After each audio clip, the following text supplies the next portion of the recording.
Okay, let's start with Kelly Iko. Hey, Paolo, how you doing? Good.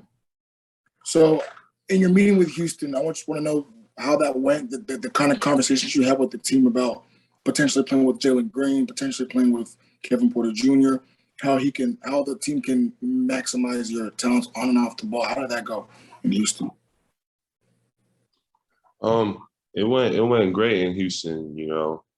I wouldn't say there was a lot, like too much talk about like strategy and whatnot, just because I'm not officially there or anywhere yet, but it went well, you know, talking to the coaches, the GM, saw a couple of the players, you know, they have a young crew and, you know, they want to play fast, space the floor, and they just see me fitting right in, you know, with my playmaking skills and ability to, you know, be anywhere on the floor, you know, just put me around, you know, they're talented guys and, you know, trying to put us together and create something I think is a plan that they have.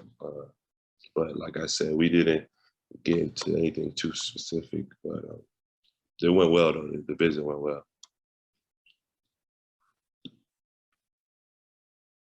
Okay, up next is Alex Shaper.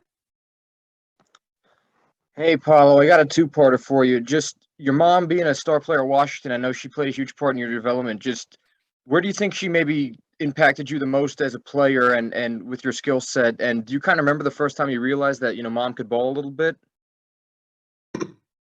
Yeah, well, growing up, like all I would ever hear is people telling me stories about my mom, you know, raving about how good she was, you know, how dominant she was. And so I never saw her play, so it was kind of hard to believe. I mean, I believed it, but I just was like, you know, I couldn't really imagine it. But a couple years ago, she showed me, you know, a bunch of her college tapes, like just highlights from college and stuff. And so I got to see like really, you know, her playing and her stuff. And she was, you know, she was a 4-year player, you know, dominated much of her career. And so it was great to see that. And then really just my game, you know, she's helped me in a lot of ways, but I would say the main thing is just the fundamentals. You know, she never, or she made sure growing up that I never lacked fundamentals. You know, she always stressed that to me, you know, instead of the other stuff, instead of the stuff that, you know, may look better or look more pretty, you know, she always made sure I was using the backboard, you know, being able to use my left hand, and talking on defense and offense, like just little stuff, you know, she made sure I was doing that. So she's helped me a lot just over the years.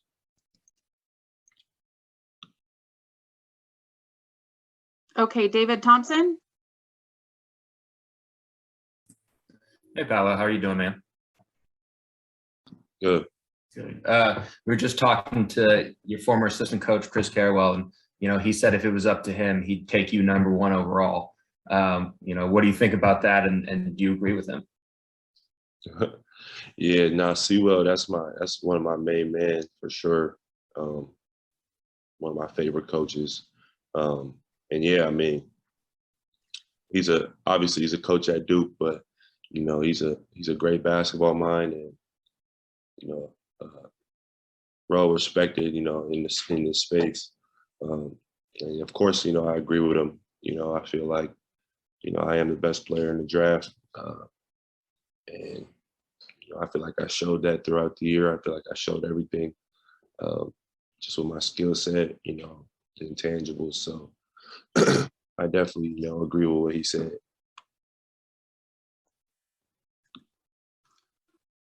Okay, Brian Bearfield.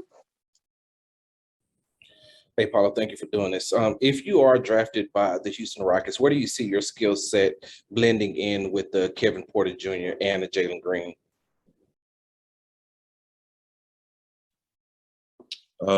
Yeah, those are two extremely skilled, extremely talented players, you know, both who I've known for a while. Kevin being from the same city, Jalen, just known him since early high school years, going to camps and stuff.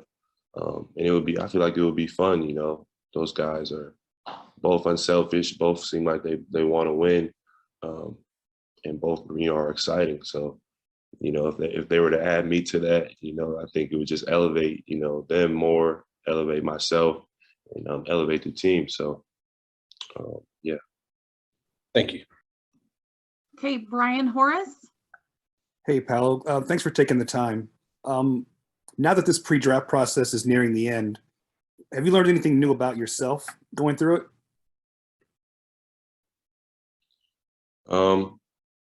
I would just say I learned just how much I truly miss playing and competing. All of pre-draft has been, one-on-one workouts and, just kind of getting better, focusing on my shooting, just all skill work. And I haven't been able to play and pick up any 5-on-5, 3-on-3. I haven't even played really one-on-one. So just missing that, competing and, playing to win and going against another man, to try and beat him. I kind of miss that whole aspect of the game. But, I know that'll come back sooner than later. So I haven't been going too crazy. Thank you. Okay, James Ham. Hey, Paolo, again, thanks for doing this. Just two questions. Number one, have you spoken to the Sacramento Kings at all? And number two, have you spoken to your mom about Sacramento since she was a Monarch back in 2000, a long time ago? No, I haven't spoken to Sacramento. My mom did play there. She lived there. I haven't really talked to her, about the city recently, but I do know that she played there, lived there. Yeah. Okay, Danielle Lerner. Hey, Paul, I've got two for you. First of all, when talking to Houston, who within the organization have you actually been speaking with, in terms of staff and maybe even players? Yeah, when I went to visit, I talked to Coach Silas, I talked to the GM, Stone, Mr. Stone, and I talked to a couple of players just while I was there. Yeah, it was all good stuff for sure. But outside of that, I haven't really talked to or haven't really kept in contact with any of them recently. But on my visit, I talked to a lot of them. Cool, thank you. And then I also wanted to know, just since we've talked about your childhood a little bit, what's your earliest basketball memory, period? My earliest basketball memory probably would be like being 3-4 years old and being in the gym, watching my mom's team's practice, just sitting on the sideline, dribbling the ball, playing around while she's coaching. Those are my earliest basketball memories. And shortly after that, I started playing. But before I started playing, I was just in the gym, messing around on the side during my mom's practices. Okay, Ernest Leo Hernandez. Hi, Paolo. Ernest here from Sports on Air, and we got in touch with your cousin here in Manila, Chris Banchero. He says, great, good luck to the upcoming NBA draft. What is your relationship with your cousin, and how big is this for the Banchero family to have another athlete and entering the professional ranks? Yeah, man, Chris paved the way, I would say, for myself a little bit. We went to the same high school. He was much older than me, but I grew up, went to his games growing up when I was younger. He won state championships at O'Day. I won a state championship at O'Day. He was a well-known player around the city, before I was. It was just funny, because Chris is like 6'2" and he's white, and I'm like 6'9" and black. So when people would see my last name, they'd be like, "No way you're related to Chris." And then when I would tell them that I was, they'd be like, "Oh, it makes sense," because he was very good, but we just don't really look alike. But no, man, he's had a great career over in the Philippines. It's been awesome to see. So this is a big time, I would say, for the Banchero family. So I'm proud. Thank you, Paolo. Okay, Jeff Garcia. Thank you. Jeff Garcia, Kens 5 San Antonio. Paolo, you mentioned, you tweeted about DeJounte Murray, the Seattle connection. What has he talked to you about this process? And what is it like to see another Seattle guy make it as well as he has on the NBA stage? Yeah, it's great. You know, it's really, you know, it was really motivation, you know, seeing him make it. You know, I watched him all throughout high school. And then just the circumstances that he had to beat, you know, to get where he's at was just incredible. You know, the stuff he had to overcome throughout his life, you know. And yeah, he's reached out to me quite a bit, you know.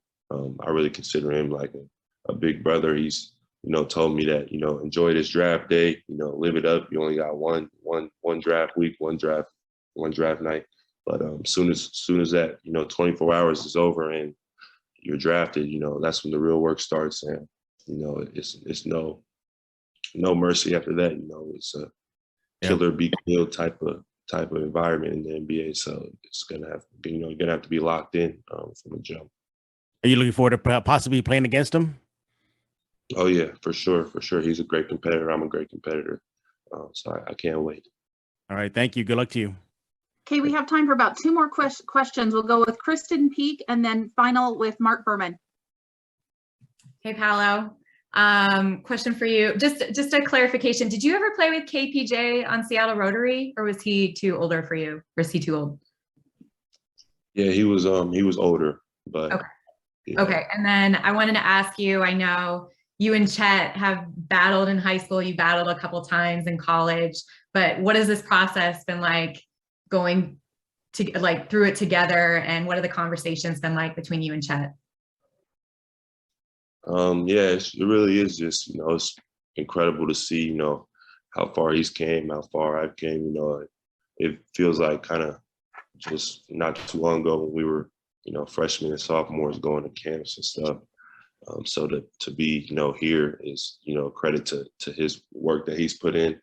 And yeah, man, I mean, obviously he's right up there in the top 3. So we're both, you know, really lucky, I feel like, to be here.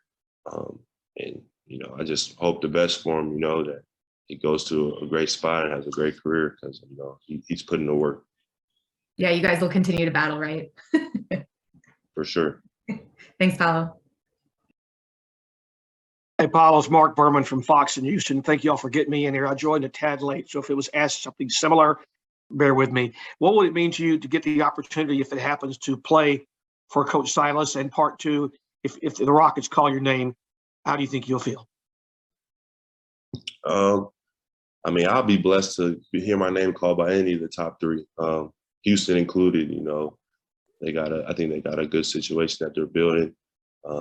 And, you know, if they were to add me, you know, to that and made me a part of it, then it would be a blessing. But like I said, you know, any of the top 3, you know, I'd be happy with. But Houston is a great spot as well. What about potentially getting the opportunity to play for Stephen Silas? Yeah, that would also be, you know, a great opportunity. Just from meeting him, you know, he's a real smart coach, big on X's and O's. And just by talking to him, you can tell that, you know, he has a lot of stuff, you know, kind of planned, you know, in the future with the young core that they have. And whoever they add to that, whether it's me or somebody else, you know, he's gonna have it, I think rolling. So, you know, that would be a great opportunity if it was to happen.